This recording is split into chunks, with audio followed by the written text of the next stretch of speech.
नमस्ते, धेरै धेरै धन्यवाद प्यारो दाई, तिलक दाई, कुकुमा ब्रदर, यो मायाको लागि, यो उपहारको लागि थ्याङ्क यू सो मच। अनि धेरै धेरै धन्यवाद हाम्रो देवी सोल्टिनीलाई पनि युएसबाट कति घन्टा लाएर ड्राइभ गरेर यो सामान पुर्याइदिनु भयो, त्यसको लागि धेरै धेरै धन्यवाद सोल्टिनीलाई पनि। त्यसपछि हाम्रो प्रिन्सेसीलाई नि थ्याङ्क यू सो मच।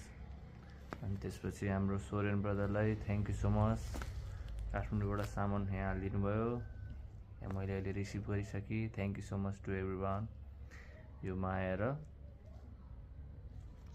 उपहारको लागि थ्याङ्क यू धेरै धेरै माया, धेरै धेरै सम्झना सबैजनालाई।